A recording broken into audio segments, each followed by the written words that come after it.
আজকের সবথেকে বড় খবর, আপনারা জানেন যে বামফ্রন্ট সিপিএম 34 বছর বাংলা রাজত্ব চালিয়েছে। বাংলার মানুষ পরিবর্তন চেয়েছিল, তো 34 বছর বামফ্রন্ট সিপিএম চালিয়েছে। রাস্তাঘাট এটা সেটা অনেক কিছু পাওয়ার জন্য বাংলার মানুষ একটা দলকে পরাজিত করে নতুন একটা দল চেয়েছিল, সেই দলটা হলো তৃণমূল দল।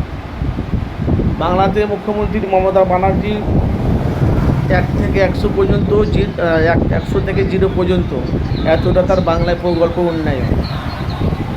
কিন্তু মমতা ব্যানার্জি এত কিছু উন্নয়ন দিয়ে কিন্তু বাংলার মানুষ আজকে কিন্তু মুখ্যমন্ত্রী সে মমতাকে চাইছে না। উনি তখন প্রাক্তন মুখ্যমন্ত্রী হয়েছে। যেহেতু আপনারা জানেন যে তৃণমূলের দলে যারা এমএলএ বিধায়ক ছিল তারা কিছু, সবাই নয়, কিছু তোলাবাজ ছিল, কিছু সন্ত্রাস ছিল, কোনো বোমাবাজি ছিল, এরকম বিভিন্ন রকম।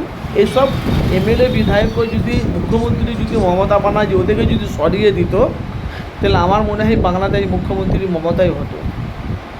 এটা কিন্তু একদম পুরো বাংলার মানুষ বলছে। আর এটাও আমি আপনাদের কাছে জানিয়ে দিই, 2031-এ আগামী দিনে একটা পরিস্থিতি হাওয়া আসছে একটাই, যে বিজেপিকে রুখার মতন একটাই বিরোধী দল, সেটা হলো আইএসএফ দল।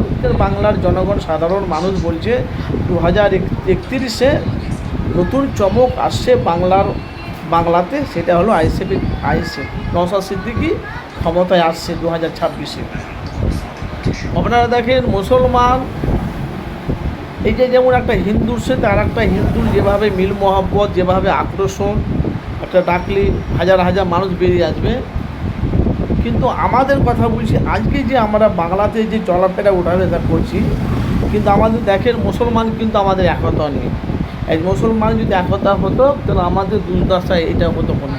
এদের সামনে যে 2026-এ বিধানসভা ভোটটা গেল, যারা বিরোধী দল যারা বেরিয়েছে তারা কিন্তু অনেক ভোট কেটেছে। যেমন মুর্শিদাবাদে হুমায়ুন কবির, উনি কিছু মুসলমান ভোট কেটেছে। তারপরে রুহুল আমিন মেদিনীপুরে দাঁড়িয়েছিল যে ইউপি, উনিও ভোট কেটেছে। নওশাদ সিদ্দিকী ইনিও ভোট কেটেছে। কিন্তু এবারকার 2026-এ তৃণমূলের দুর্নীতিকে মুক্ত করার জন্য বিজেপিকে বাংলার হিন্দু মুসলমান ভোট দিয়ে কিন্তু বাংলায় ক্ষমতায় নিয়ে এসেছে। কিন্তু ক্ষমতা আসা মাত্রই বাংলায় কি হচ্ছে না হচ্ছে আপনারা সবই জানেন। কিন্তু এখন বাংলার অনেক মানুষ বলছে তৃণমূলটাই দলটাই ভালো ছিল। আমাকে বলছে আগামী দিনে মমতাকে বিজেপিকে রোখার মতন একটাই দল, সেটা হলো আইএসএফের চেয়ারম্যান নওশাদ সিদ্দিকী ভাইজান। আপনাদের মতামত জানাবেন। এখন বিরোধী দল কিন্তু একটাই, নওশাদ সিদ্দিকী আর হয়তো জেইউপি, জনতা উন্নয়ন পার্টি। আপনাদের মতামত অবশ্যই জানাবেন। আপনারা 2031-এ ক্ষমতায় আপনারা কাকে দেখতে চাইছেন? অনেক মানুষ বলছে নওশাদ সিদ্দিকী ক্ষমতায় আসছে, আর আব্বাস সিদ্দিকী নিজে খুদ ডায়েরি বলেছে। আপনাদের মূল্যবান মতামত অবশ্যই জানাবেন।